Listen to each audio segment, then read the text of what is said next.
नमस्कार, फाइटर समाचार में आपका स्वागत है। पेश आज 7 अक्टूबर शाम 7 बजे राजस्थान की खास खबरें।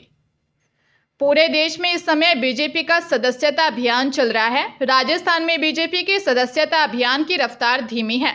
बीजेपी का लक्ष्य 15 अक्टूबर तक 1.25 करोड़ सदस्य बनाने का है, लेकिन अभी तक बीजेपी के मात्र 36 लाख सदस्य ही बने हैं। दरअसल पार्टी ने इस बार फर्जी और डमी सदस्य नहीं बने, इसके लिए ओटीपी लागू किया है। मतलब जो भी सदस्य बनेगा उसके मोबाइल पर पहले ओटीपी आएगा। इसे दर्ज करने पर फॉर्म खुलेगा, उसे पूरा भरकर सबमिट करने पर पार्टी का सदस्य बना जा सकता है। प्रदेश में सदस्यता अभियान के प्रदेश सह संयोजक मोतीलाल मीणा ने कहा, देश और प्रदेश में हमेशा साइबर ठगी की घटनाएं सुनने को मिलती हैं। इस कारण भी लोग ओटीपी शेयर करने से हिचकाते हैं। वही कई जगह नेटवर्क की समस्या के चलते दिक्कत आ रही है, इसलिए हमने ऑफलाइन भी सदस्य बनाने का निर्णय लिया है। खाद्य सुरक्षा योजना में चयनित पात्र परिवारों के प्रत्येक सदस्य की ई-केवाईसी उचित मूल्य दुकानदार के माध्यम से करवाई जा रही है, लेकिन लंबे समय से 5 वर्ष के बच्चों और 60 वर्ष से ऊपर वृद्धों के आधार अपडेट नहीं हो रहे हैं। इसके चलते राशन डीलर की दुकान पर उन खाद्य उपभोक्ताओं की ई-केवाईसी नहीं हो रही है, जिसके चलते खाद्य सामग्री पाने वाले ऐसे उपभोक्ता राशन से वंचित हो रहे हैं। दूसरी ओर विभाग ने भी राशन डीलरों को ई-केवाईसी पूर्ण नहीं होने वाले उपभोक्ताओं को राशन देने से मना कर दिया, जिसके चलते अब राशन सामग्री पाने वाले उपभोक्ताओं के सामने समस्याएं खड़ी हो जाएंगी। सर्वोच्च न्यायालय द्वारा पारित किए गए निर्णय के अनुसार खाद्य सुरक्षा योजना में चयनित पात्र समस्त सदस्यों की ई-केवाईसी करवाने के संबंध में राज्य सरकार द्वारा 100% ई-केवाईसी करवाए जाने के लिए 31 अक्टूबर 2024 की तिथि निर्धारित की गई है। जोधपुर की मंडौर थाना पुलिस ने 9 मील के पास लोहे के पाइप से हमला कर व्यापारी से 31 लाख रुपए लूटने के मामले में मुख्य आरोपी को भी गिरफ्तार कर लिया।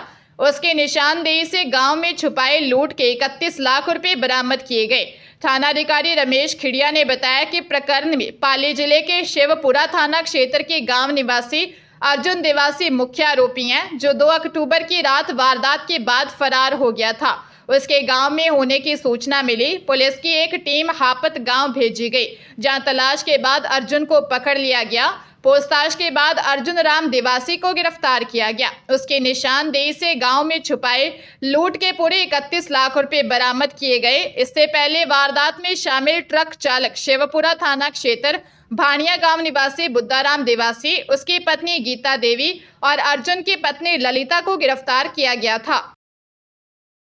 आरएसएस प्रमुख मोहन भागवत ने हिंदुओं से एकजुट होने का आह्वान किया। उन्होंने कहा, हिंदू समाज मतभेद और विवाद मिटाकर एक साथ आए।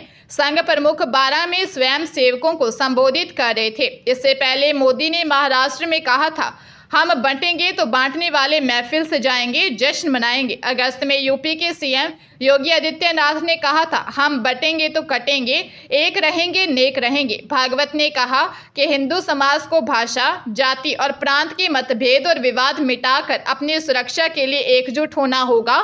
समाज ऐसा हो जहां संगठन, सद्भावना और आत्मीयता का व्यवहार हो। समाज में आचरण का अनुशासन, राज्य के प्रति कर्तव्य और ध्येय निष्ठ होने का गुण आवश्यक है। मैं और मेरा परिवार मात्र से समाज नहीं बनता, बल्कि हमें समाज के सर्वांगीण चिंता से अपने जीवन में भगवान को प्राप्त करना है। बांसवाड़ा जिले के भुंगड़ा थाना क्षेत्र के खेर डबरा गांव में पिता सहित 11 अन्य लोगों पर पुत्री को बेचने का मामला भुंगड़ा थाने में दर्ज किया है। पीड़िता ने पुलिस को दी लिखित शिकायत में घटना 4 माह पहले की बताई है। उसके पिता ने राजू नामक व्यक्ति के साथ उसका सौदा किया था। आरोपी राजू उसे पत्नी बनाने के लिए अपने साथ प्रतापगढ़ के गांव नाई का पठार ले गया, जहां आरोपी ने पीड़िता के साथ मारपीट और अनैतिक कार्य किया। पीड़िता ने बताया कि वह किसी तरह से आरोपी राजू के यहां से भागने में सफल हो गई और बांसवाड़ा पहुंची। एसपी कार्यालय पहुंचकर आप बीती सुनाई। एसपी के निर्देश पर भुंगड़ा थाना अधिकारी रमेश चंद्र पाटीदार ने पीड़िता के पिता और रूपजी, प्रकाश, राजकुमार, विजय, दौला, बापूलाल, अनिल, जगमोहन, राजू, सोमरथव, थावरचंद निवासी नाई का पठार प्रतापगढ़ के खिलाफ मामला दर्ज किया है। अजमेर के मेयो लिंक रोड स्थित दवा की दुकान के मालिक ने दुकान से करीब 90 लाख रुपए का माल चोरी होने का मामला दर्ज करवाया और शक नौकरों पर जताया। थाना प्रभारी श्याम सिंह के अनुसार दुकान संचालक विनोद शर्मा ने शक जताया है कि दुकान पर काम करने वालों 3 नौकरों ने यहां से दवाएं पार कर दूसरे दवा विक्रेताओं को बेची हैं। पुलिस ने दुकान संचालक से चोरी हुई दवाओं की डिटेल मांगी है। दुकान के नौकरों को पुलिस ने जांच के दायरे में लिया है। विनोद शर्मा ने बताया कि वह करीब 25 वर्षों से विश्वकर्मा मेडिकल्स फर्म का संचालन कर रहा है। फर्म में नौकर दीपक साहू, रतन लाल और राकेश और रिंकू हैं। लगातार मुनाफा कम होने पर स्टॉक को मिलान किया तो पाया कि दुकान से बड़ी मात्रा में दवाइयां गायब हैं। 14 जुलाई 2024 को नौकर दीपक साहू और रतन लाल के कब्जे से दोपहिया वाहन की डिग्गी से चोरी की गई दवाइयां बरामद की थी। फिलहाल पुलिस मामले की जांच कर रही है। अजमेर के Foysagar road Chamunda beer bar के निकट काले रंग की तेज रफ्तार कार ने एक साइकिल सवार अधेड़ को टक्कर मार दी। अधेड़ के अस्पताल में इलाज के दौरान मौत हो गई। मृतक की पहचान नहीं हो सकी है। पुलिस ने शव JLN अस्पताल में रखवा दिया है। हादसे के बाद लोगों ने कार का पीछा किया। आरोपी कोटड़ा इलाके में कार छोड़कर भाग छूटे। काले रंग की इनोवा कार पर यूट्यूबर मी खान वी व्लॉगर लिखा था। प्रत्यक्षदर्शियों के अनुसार फायसागर की तरफ से साइकिल सवार बियर बार की तरफ आ रहा था। एकाएक तेज रफ्तार कार सामने से लहराती हुई आई और साइकिल सवार को टक्कर मार दी। घायल की अस्पताल में मौत हो गई। पुलिस के अनुसार कार चालक दिल्ली गेट इलाके का है। गंज थाना पुलिस ने कार मालिक की पहचान कर कार को जब्त कर मामले की जांच शुरू कर दी है। सीकर के कोतवाली थाना इलाके में नौकर दंपति ने मालिक के घर और वर्कशॉप से चोरी कर ली। धौद रोड निवासी रजनी ने दी रिपोर्ट में बताया कि उनके घर पर नौकर श्यामवीर और उसकी पत्नी राजकुमारी ऊपर वाले फ्लोर पर कमरे में रहते थे। वारदात की रात को दोनों ने शराब पीकर आपस में झगड़ा किया। इसके बाद राजकुमारी अपने दोनों बच्चों को नीचे लेकर आई और उसके कमरे का दरवाजा खटखटाने लगी और कहा कि श्यामवीर उसे मार रहा है। रजनी ने राजकुमारी को अपने कमरे में सुला दिया। अगले दिन सुबह उठते ही राजकुमारी ने रजनी से बस का किराया लिया और आगरा चली गई। 2 दिन बाद रात को श्यामवीर रजनी के पति की वर्कशॉप से 5 किलो चांदी लेकर रस्सी के सहारे छत से कूदकर भाग गया। रजनी ने बताया कि राजकुमारी उसके अलमारी से करीब 150 ग्राम जेवर लेकर भाग गई। पुलिस ने मामला दर्ज कर जांच शुरू कर दी है। दीग जिले के सीकरी थाना पुलिस ने साइबर ठगों के खिलाफ सख्त कार्रवाई की है। इनमें 8 ठगों को गिरफ्तार किया है। आरोपियों से 15 मोबाइल सहित 2 फर्जी सिम जब्त की हैं।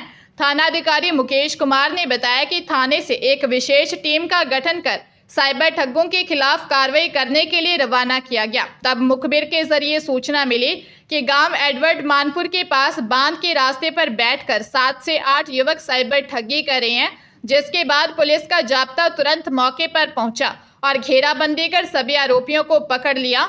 आरोपियों ने पूछताछ में बताया कि वह फर्जी सिम से सोशल मीडिया अकाउंट पर फर्जी अकाउंट बनाते हैं, जिसके बाद वह अनजान लोगों से संपर्क कर उन्हें पेन पेंसिल पैकिंग करने की नौकरी, कम कीमत में वाहन बेचने का फर्जी विज्ञापन के नाम से फंसाते हैं। डूंगरपुर के सागवाड़ा थाना क्षेत्र में संचायत वाटिका के पास स्थित एक ज्वेलरी शॉप को चोरों ने अपना निशाना बनाया। चोर शॉप के शटर को तोड़कर हजारों रुपए के चांदी के जेवर चोरी कर ले गए। सीसीटीवी फुटेज में चोरी की वारदात कैद हुई है। सागवाड़ा निवासी ज्वेलर सुमित पंचाल ने बताया कि रात को वह अपनी ज्वेलरी शॉप बंद करके घर चला गया। सुबह सूचना मिली कि दुकान का शटर टूटा हुआ है और शॉप में चोरी हो गई है। सूचना पर शॉप पर पहुंचा तो देखा कि शॉप के अंदर काउंटर पर लगे ज्वेलरी डिस्प्ले टूटे हुए थे। डिस्प्ले में लगे हजारों रुपए के चांदी के जेवर गायब थे। चोर शॉप से हजारों के चांदी के जेवर चुरा कर ले गए। सीसीटीवी कैमरे में 3 चोर दिखाई दे रहे हैं। सागवाड़ा पुलिस ने मामला दर्ज कर जांच शुरू कर दी है।